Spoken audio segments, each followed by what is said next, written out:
So, dear students, we have seen in last few days the matrix manipulation, which is under the data structure topic, and in this way we have seen that different types of programming examples related with the matrix, such as addition, subtraction, etc., etc., different types of various operations related with matrix or related with two-dimensional array. And today, as I said yesterday, that I will start the new topic. So, coming back to our point, I am going to start the new topic, which is searching. So, searching.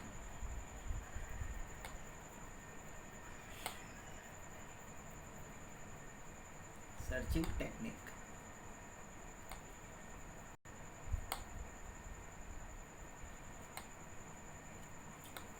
Searching technique.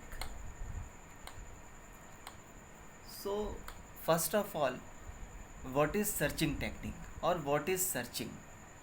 So, searching is the process by which we can search any element from the given list, and if the element found in the list, then it is called the search is successful, and if element does not found in the given list, then called search is unsuccessful.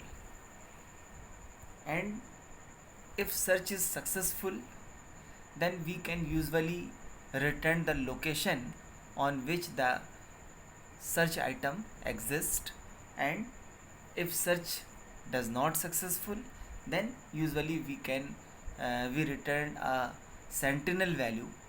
एक काल्पनिक value होती है, एक मानी हुई value, a sentinel value which is the -1 that represents the search is not successful, means the element does not found in the given list. So this is the searching. If we talk about the searching is broadly classified into two parts. The one is linear search and the second one is binary search. Linear search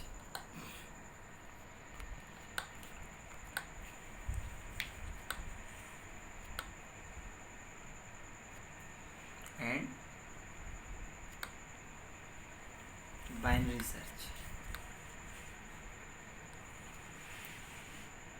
In linear search method, there is no precondition.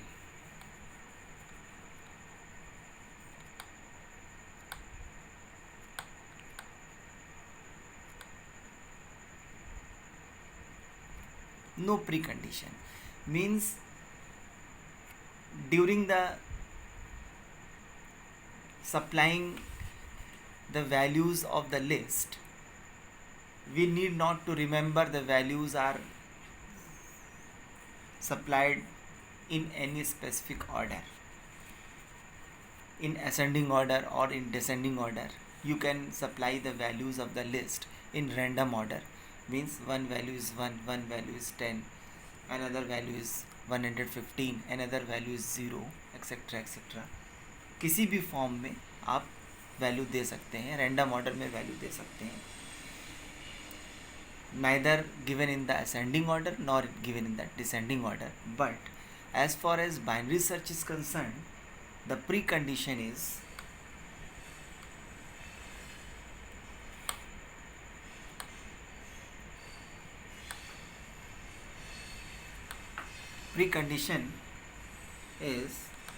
the array or list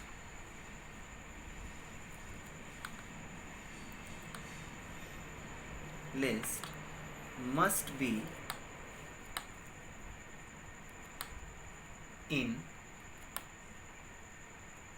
sorted order.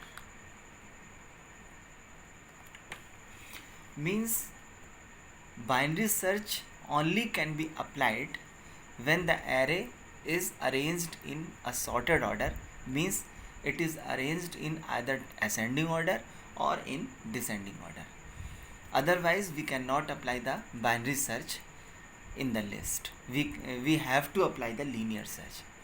Sometime in examination paper question comes that an array is arranged in either ascending order, in descending order, then which type of searching technique you would prefer to to search any element in the given list.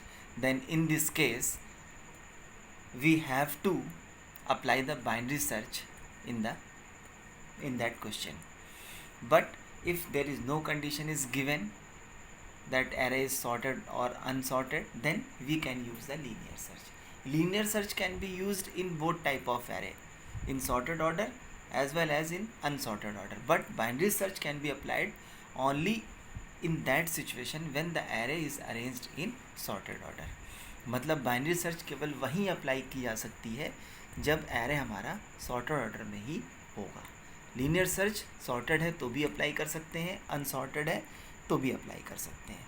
तो इस तरह से दो तरह की searching technique है. तो सबसे पहले हम लोग बात करेंगे लीनियर सर्च की. सो linear search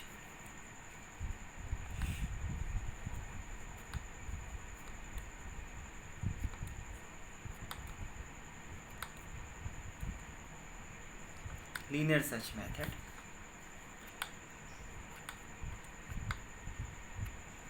In linear search, for example, this is the array.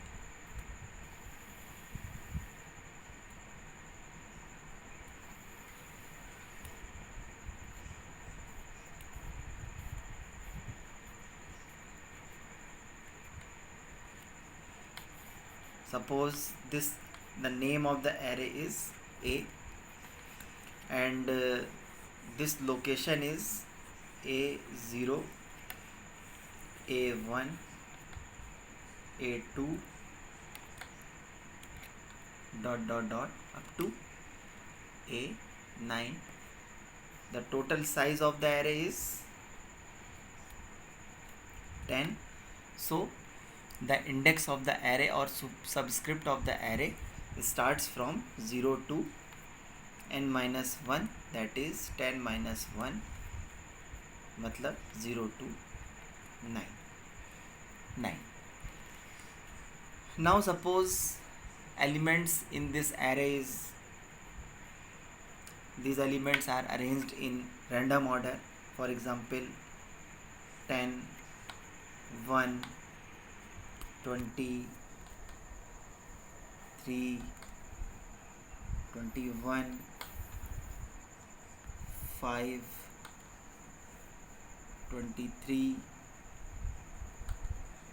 6, 24, and suppose 5 दो बार हो जाएगा, तो ऐसे केस में मैं 7 ले लेता हूँ. 7. So a simple procedure is followed in the linear search, and by this procedure we can search about the specific element. Suppose that the search item is 6. This is the item to be searched.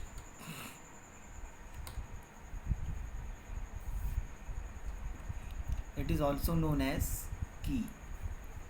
कभी कभी हम इसको की भी बोलते हैं कि ये सर्च की है या फिर सर्च आइटम है जिसको कि हमें लिस्ट में से सर्च कराना है. Then in this case we usually search the list from the beginning of the array, and progressively we switch over to the next element, then switch over to the next element, then again switch over to the next element. That is, first of all we compare the key search item with the first element of the array, that is A0. Then after second element of the array, that is A1. Then after third element of the array, A2, and so on. And as soon as the key, the search item or the key is equal to AI, suppose I is a loop control variable which represents the location. then first of all we generate a loop from 0 to n minus 1, and then means I will be 0 to 9 and incremented by 1. So initially the value of I will be 0 and the element which exists on 0th location is 10. So first of all the comparison will be कि if key is double equal to ai means a0, if ai is double equal to key, then we simply returns the location of that element. So in this case the condition will be false, again the I will be incremented and the value of I will be 1. Again if a1 is double equal to key, is 1 is double equal to, or if 1 is double equal to 6, 1 is double equal to 6, no. In this case the next iteration will be executed. So if a2 is double equal to key, no. a3 is double equal to key, no. a4 is double equal to key, a5 6 7 8 जो भी है, ऐसे case में 2 3 4 5 6 7.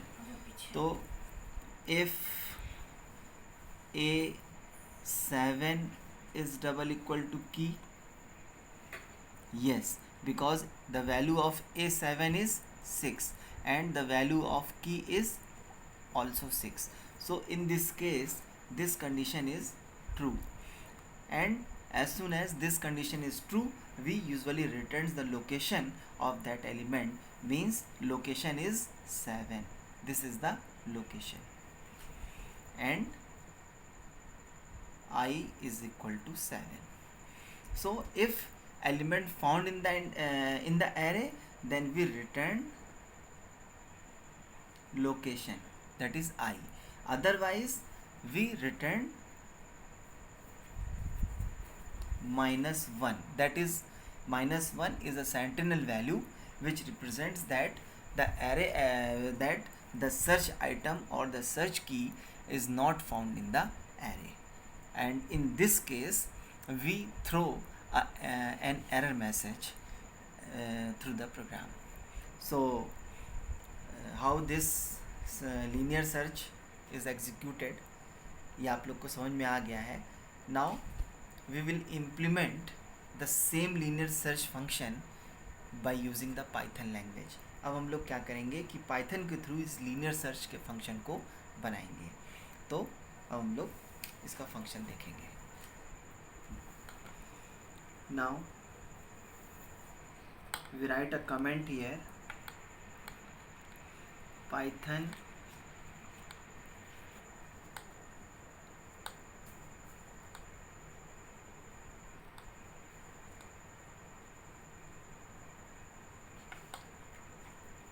implementation of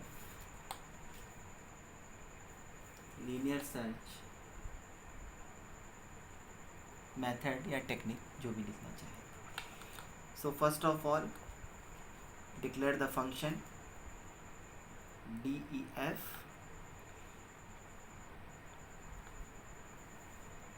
linear underscore search, हमने function का नाम मान लिया, and pass the parameter in the function. Suppose array is a, the size of array is n, or search item is key. अभी क्या है कि लीनियर सर्च नाम से एक फंक्शन बनाया. a जो है वो एरे है, 1 डायमेंशनल एरे है, n उसका साइज़ है, और की सर्च आइटम है जिसे हमें सर्च कराना है. तो ड्राइवर प्रोग्राम में हमको ये तीनों वैल्यू देनी पड़ेगी. एरे देना पड़ेगा, उसका साइज़ देना पड़ेगा, और उसकी की देनी होगी. अब सिंपली हम लोग सबसे पहले क्या करते हैं कि फॉर एक लूप जनरेट करते हैं कि for I in range, for I in range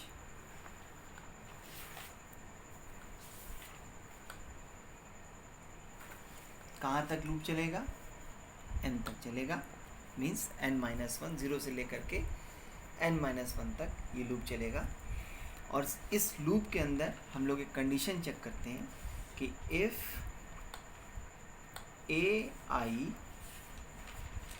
is double equal to key, then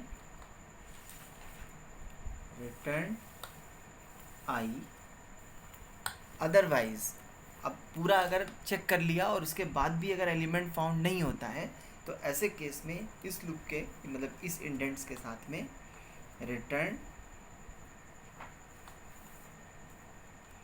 -1, that's all, function close हो गया हमारा। अब हम लोग ड्राइवर प्रोग्राम लिखेंगे, तो यहाँ पे कमेंट दे देते हैं कि ड्राइवर प्रोग्राम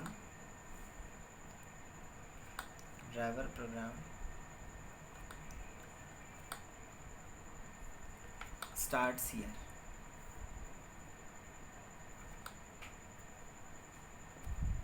ठीक है, सबसे पहले क्या करेंगे, एरे डिक्लेयर करेंगे।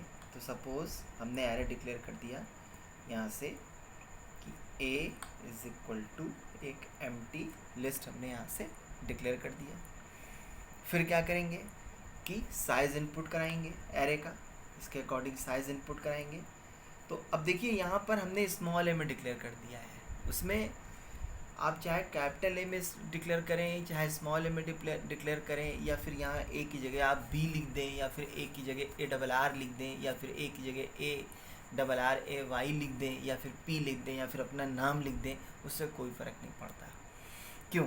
क्योंकि ये जो फंक्शन की बॉडी के अंदर जो पैरामीटर यूज़ हुआ है that is called the formal parameter, लेकिन यहाँ पर जो पैरामीटर हम यूज़ कर रहे हैं it is the actual parameter, ये एक्चुअल पैरामीटर। तो number of parameters must be same and type of parameter must be same.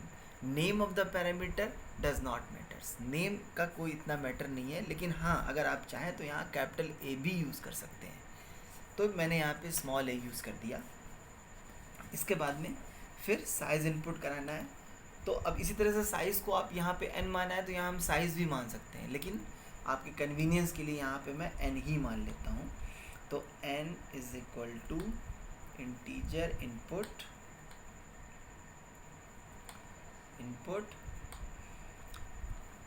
Please enter the size of array.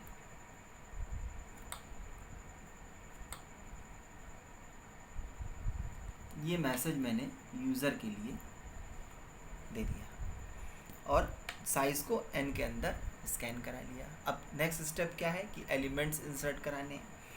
तो यहाँ पे हमने एक मैसेज दिया कि प्रिंट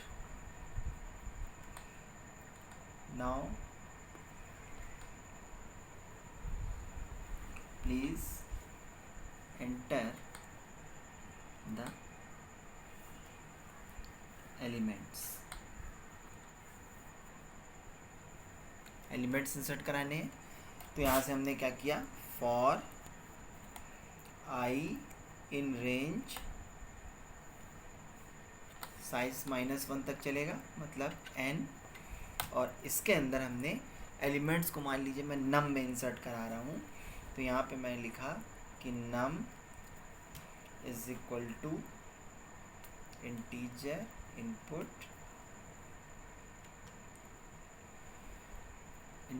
इनपुट दैट्स ऑल, क्योंकि मैसेज लिखने की ज़रूरत नहीं है यहाँ पे, क्योंकि मैसेज हमने यहाँ पे पहले ही लिख दिया है इंटीजर इनपुट, और यहाँ से num को इनपुट करा लिया। और फाइनली क्या करेंगे कि a में num की वैल्यू को अपेंड कर देंगे। So here we write a dot append और num, ये एरे एंटर हो गया। अब इसके बाद में क्या एंटर कराएंगे, सर्च आइटम को इंसर्ट कराएंगे। तो यहाँ से फिर लिखेंगे कि प्रिंट एंटर द आइटम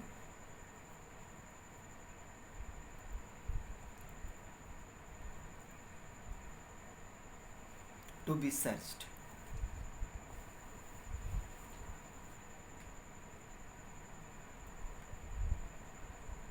ये मैसेज दे दिया और उसको की के अंदर स्कैन करा देते हैं। तो की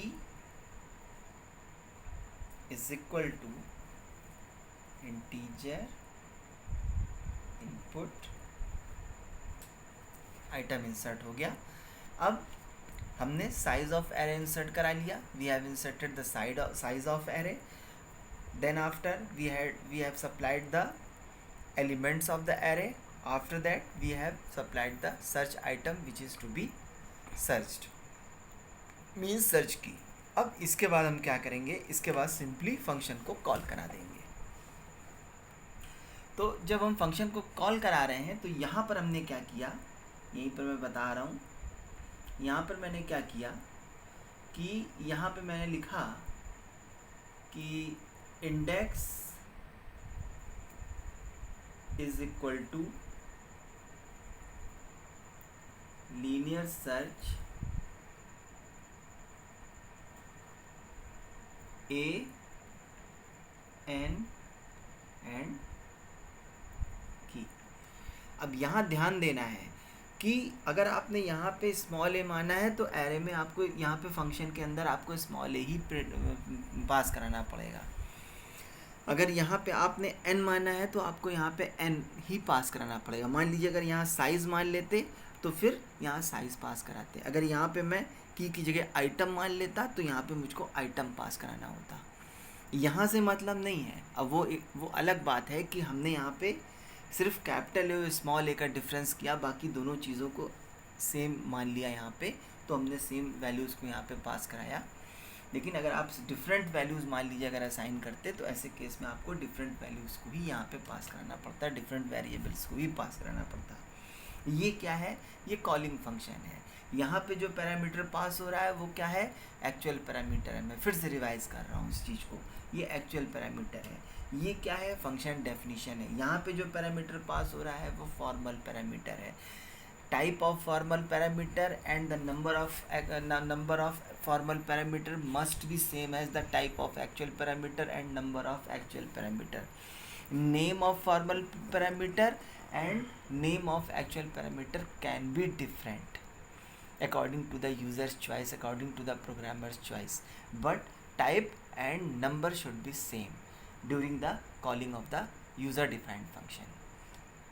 कहने का मतलब ये है कि अब यहाँ पर हमने जो लीनियर सर्च फंक्शन जो यहाँ पे मैंने बनाया था, ये लीनियर सर्च फंक्शन एक वैल्यू रिटर्न करेगा, या तो वो सर्च आइटम की इंडेक्स को रिटर्न करेगा, मतलब आई को रिटर्न करेगा, और या फिर वो -1 रिटर्न करेगा। -1 रिटर्न करेगा तो ऐसे केस में element does not found in the array, ये मैसेज हमको थ्रो कराना पड़ेगा।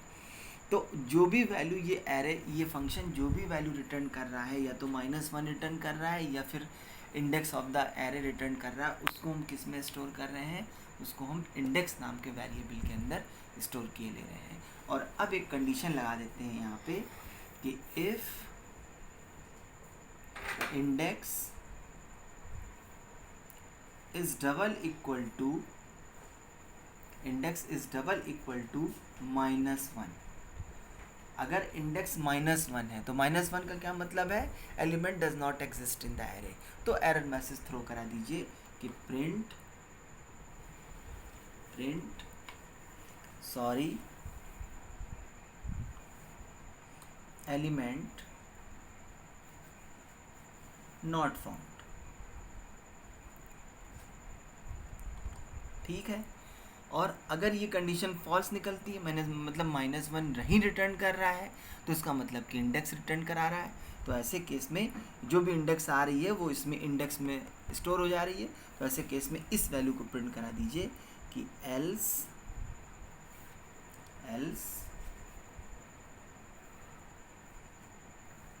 फिर हम यहाँ पे कर रहे हैं कि एल्स प्रिंट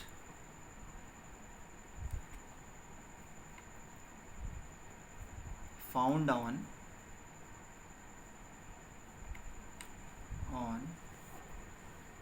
इंडेक्स, ये एज अ मैसेज प्रिंट हो रहा है और यहाँ पे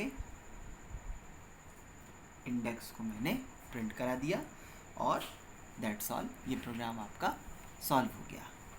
अभी एक बार फिर से समझिए इसको कि ये प्रोग्राम जब एग्जीक्यूट होगा तो ये कहाँ से एग्जीक्यूट होगा, ये ड्राइवर प्रोग्राम से एग्जीक्यूट होगा। और सबसे पहले आपके पास में ये मैसेज आएगा enter the size of array, यहाँ पे हम साइज़ एंटर करेंगे।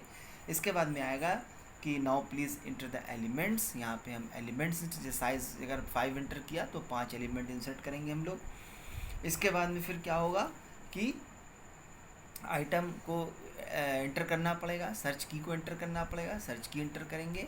और फिर जैसे ही ये फंक्शन हमारा यहाँ पे कॉल होगा, ये आपका ये इतना प्रोसीजर जो है पूरा का पूरा प्रोसीजर कॉल हो जाएगा और ये फंक्शन कोई ना कोई वैल्यू रिटर्न कर देगा। जो भी वैल्यू रिटर्न करेगा इंडेक्स के अंदर स्टोर हो जाएगी।